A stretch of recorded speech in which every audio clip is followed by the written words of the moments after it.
So they talked you into coaching your son's youth football team, and it's time to get started on how are we going to play defense. We got you. We're not going to get a second chance in the game. Let's go Delta. Welcome to the channel. Now, Chief Pigskin it's a huge library of coaching content, mostly, almost entirely, high school football coaches, successful high school football coaches sharing ideas. But we love to make these videos for youth football coaches because I think that there is a lack of good content available, teaching content that applies to youth football.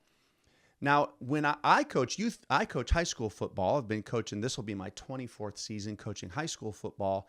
And I am often very careful to understand that my kids, we don't play on TV for a reason. I don't think that my kids are capable of executing the schemes that we see on TV, certainly not at the level that they do, that the teams that are on TV do. And so I don't think, of course, that would be a great idea for you to get your schemes from the Bears or the Bengals or Indiana, whoever it is. I don't think it's a great idea for you to get the schemes for your youth football team, 10 and under the age of 10, from TV. You're going to want to do something quite simpler.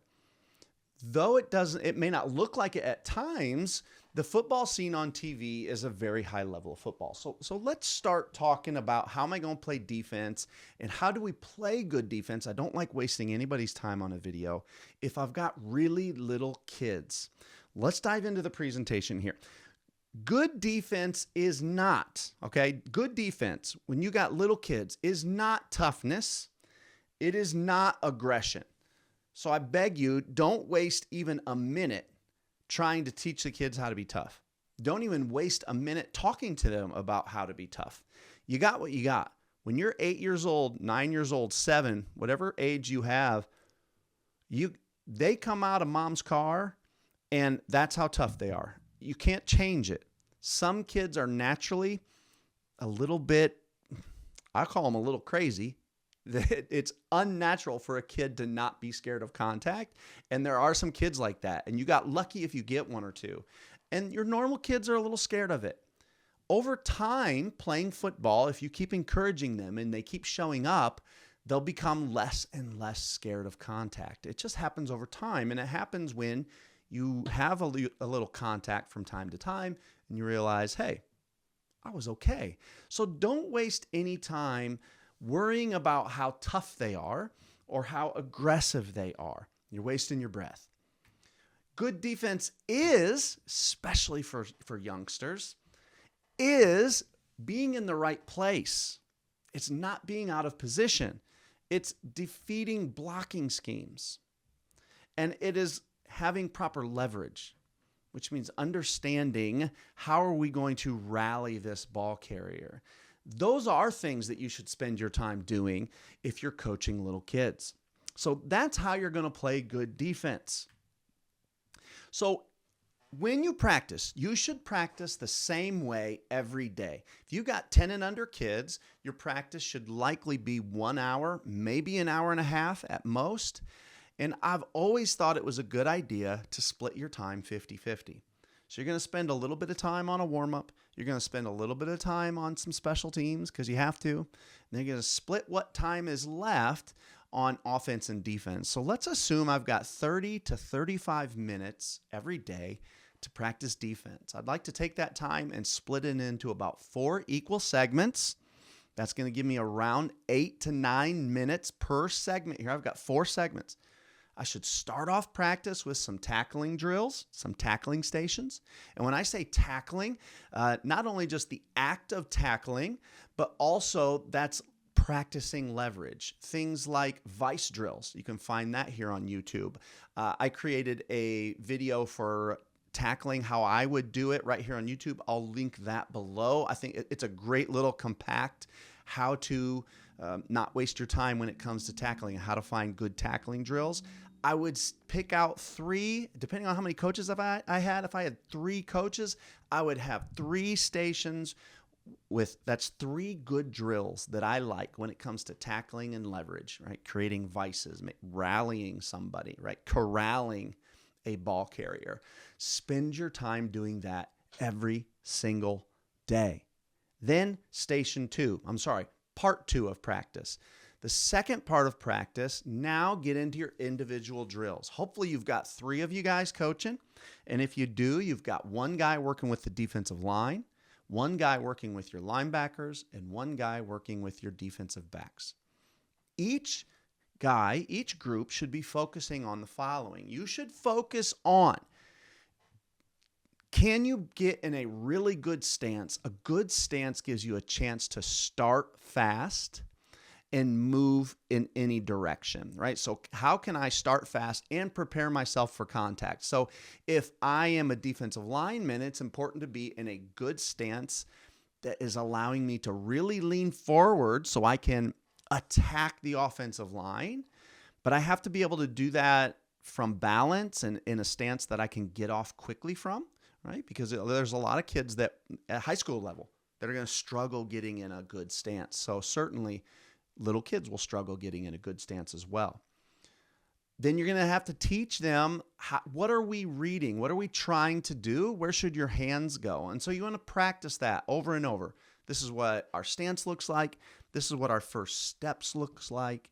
And maybe this is how we attack our blocker and or defeat our blocker.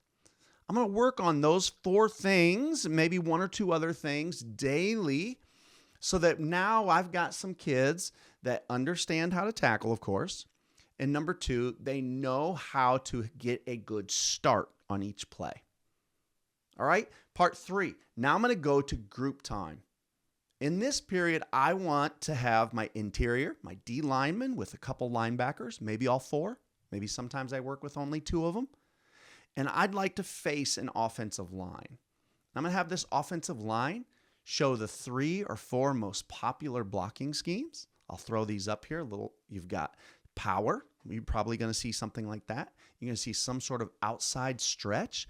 At the youth level, it's just toss to the outside. They're trying to get around you. And potentially, if you face a good team, they might try to run a counter play and pull some linemen. We just want to know, how do we react to these couple of blocking schemes? And so every day we're going to get together in this small group and we're going to see the most common run plays. We're going to face those as many times as we can in our 8 minutes.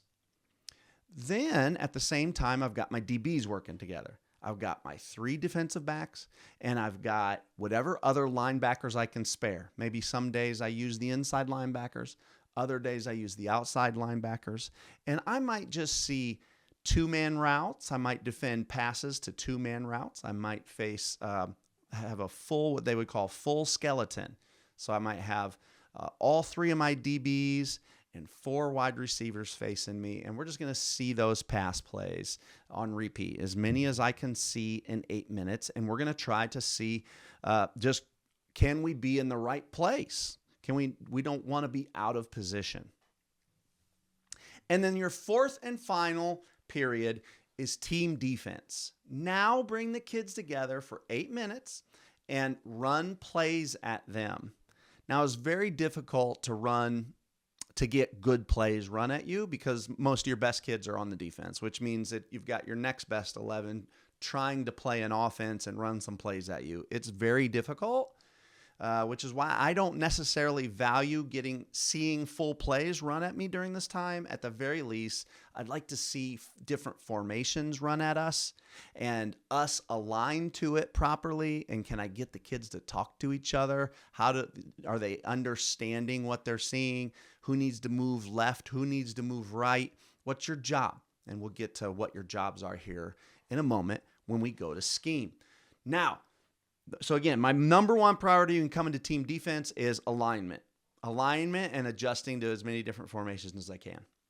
Then priority number 2, if possible, run some plays at us. And can I see the kids getting to the proper spots and running there fast, right? I'd love to prioritize getting there fast.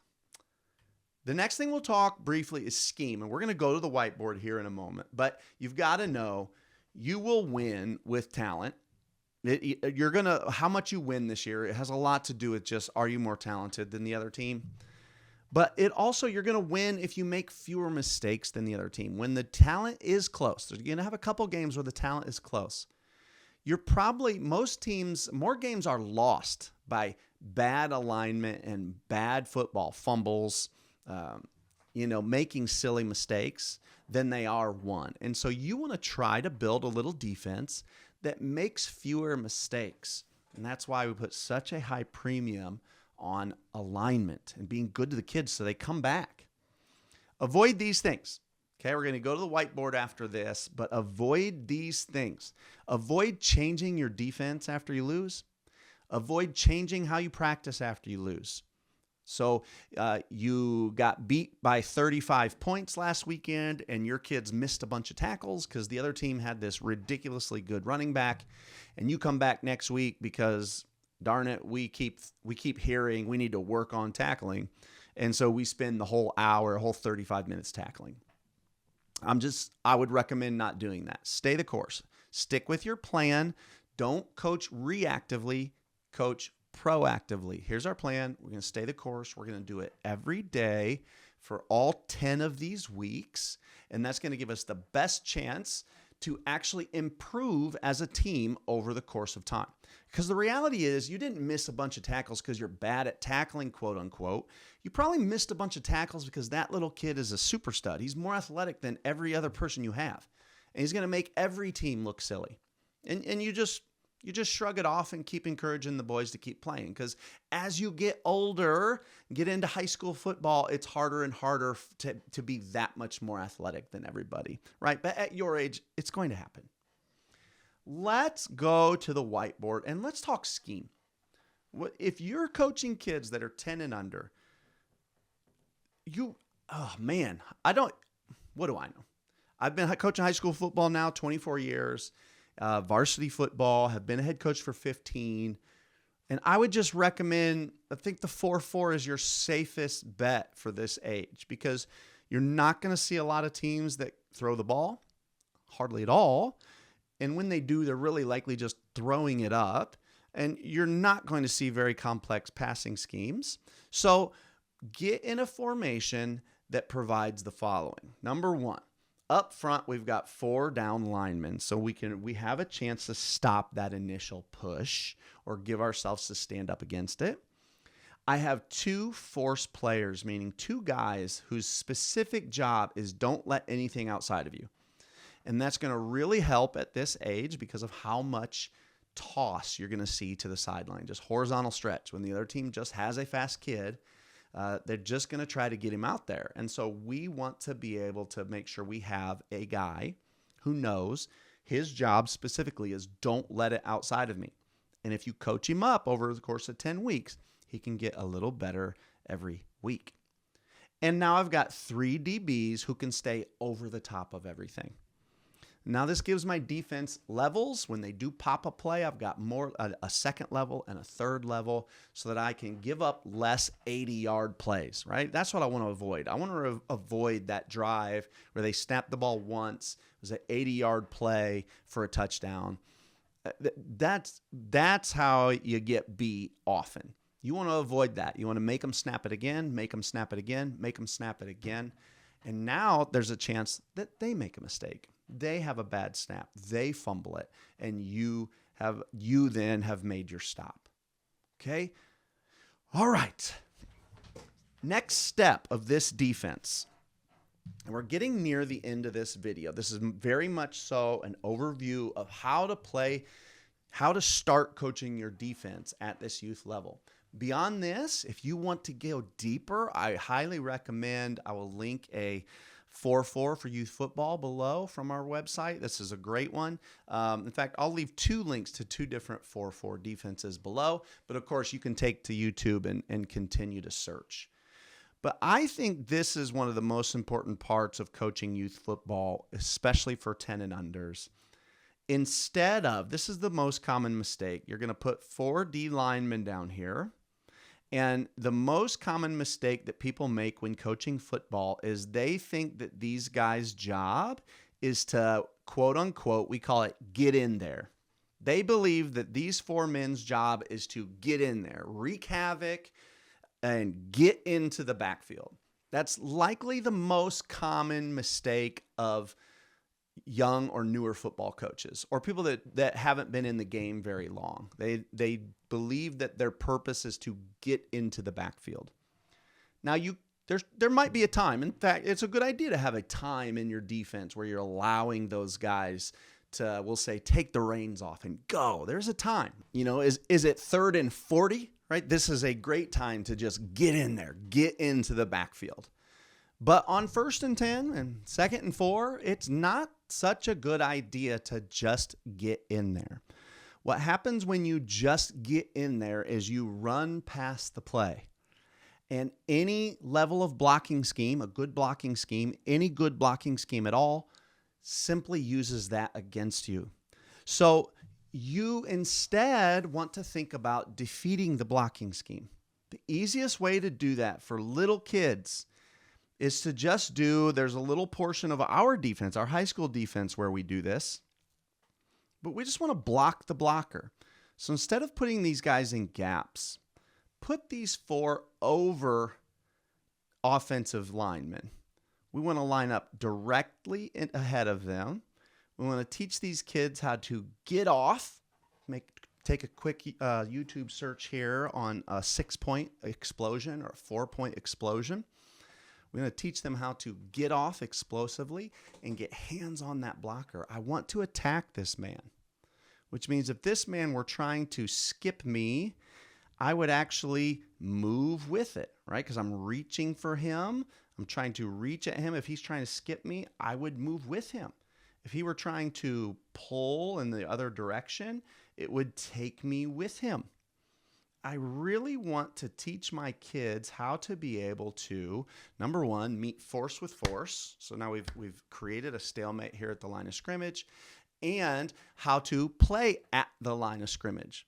I would rather think about allowing 0 yards than getting tackles for loss at this point in time. We're trying to not run by blockers. We want guys at the line of scrimmage. And if I can collision this man, attack this man, then I can allow my linebackers, who might be a little bit better athlete on my team, to flow left to right and pick things up as they show.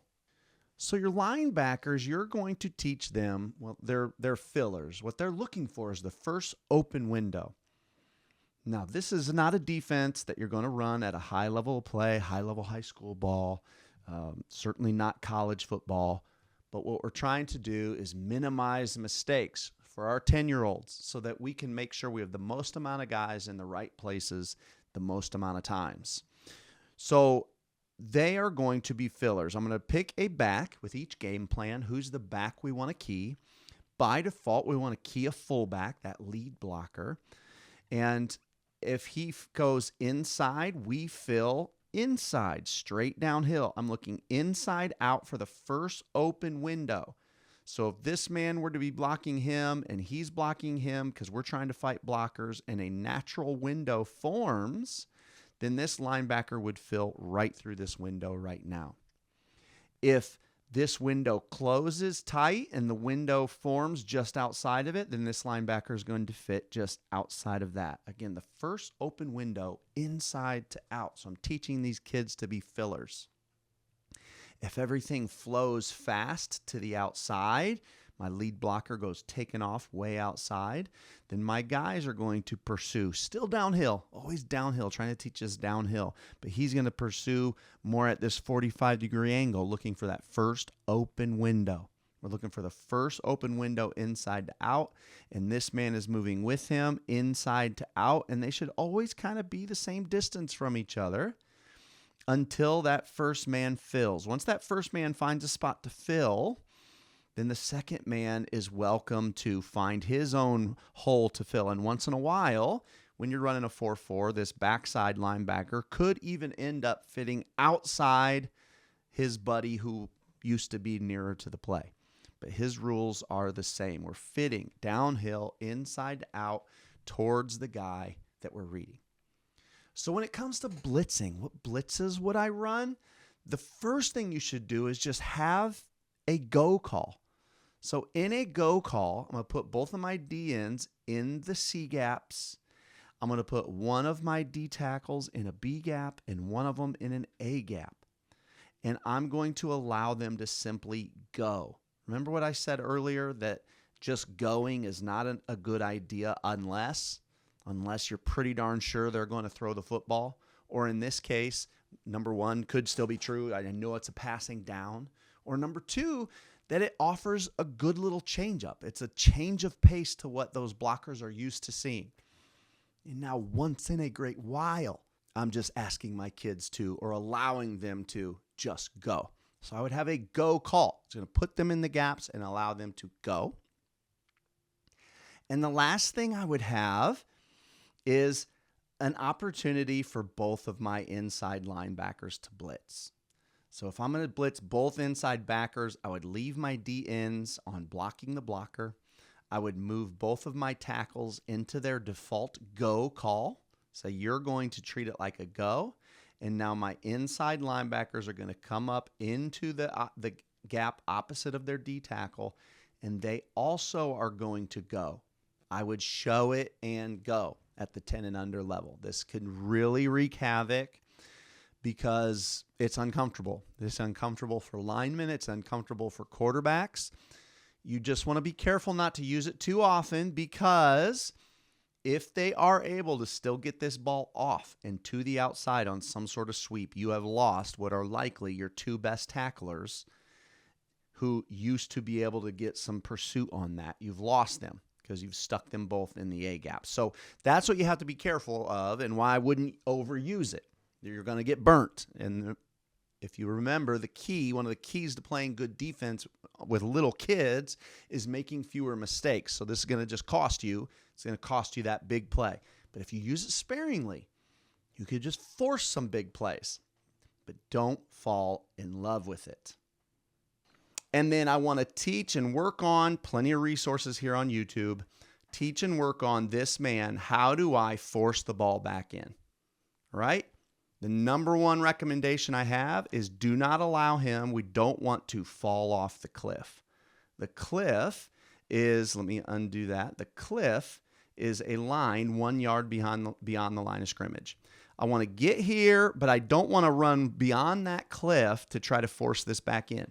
When I run beyond the cliff, what I really do is I give this man an easy cutback inside of me, and I really haven't affected the play at all.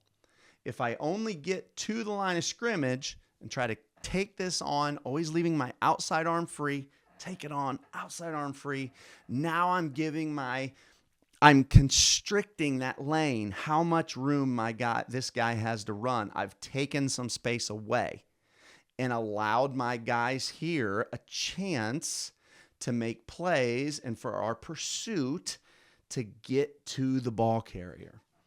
And so now I've given myself a chance no matter what I'm seeing.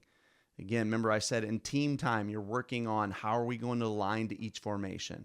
How would I align to this formation? My corners are widening up. My outside linebackers, I have rules. He's going to play halfway between the tackle and number two. Some people prefer to play their outside linebacker, all the way over number two. So you make rules for where does everyone line up. We want to make sure we're in good position. And then at youth level, once in a while, you're going to see some sort of overload. Well, what are we going to do when they play everyone on one side? Are we capable of moving everyone over on our defense so that we don't get outnumbered and we can at least stop that one stud they have from running toss for 80 yards every single play? The last thing we need to have an idea of is coverage. How are we covering passes? I see no problem with running exclusively cover three. For the last 10 years of my high school football coaching career, we've run, I bet you it's 98% cover three. There have been game after game after game where we've run exclusively cover three, and that's at the high school level. So cover three means three guys are responsible for deep thirds. That corner has that deep third. This safety has that deep third, and that corner here has this deep third.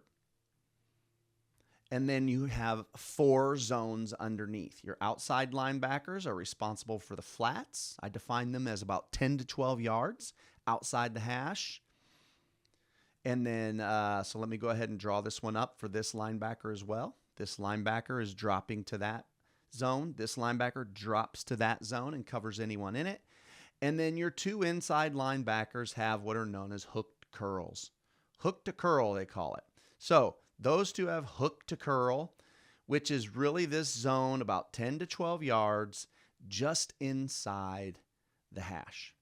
So now I've got 3 deep defenders and 4 underneath defenders to cover these zones. If in the instance or in any case you happen to be blitzing guys, you're just voiding those zones. Don't overthink it. You're just going to play this down without defenders in those zones. I would likely not have any other blitzes. I would have a go call and a call to send both inside linebackers. I can wreak plenty of havoc with that. I want to just live to fight another day. And on the years where I am more talented, we will wreak even more havoc. Okay, so I hope this gave you a start for this season as it comes. Now you're thinking, okay, I've got a little bit better concept of what's going to be important and giving ourselves a chance to play good defense this year. Now from here, I would keep exploring, go a little deeper down the understanding the 4-4 defense rabbit hole, and give your kids a chance to compete.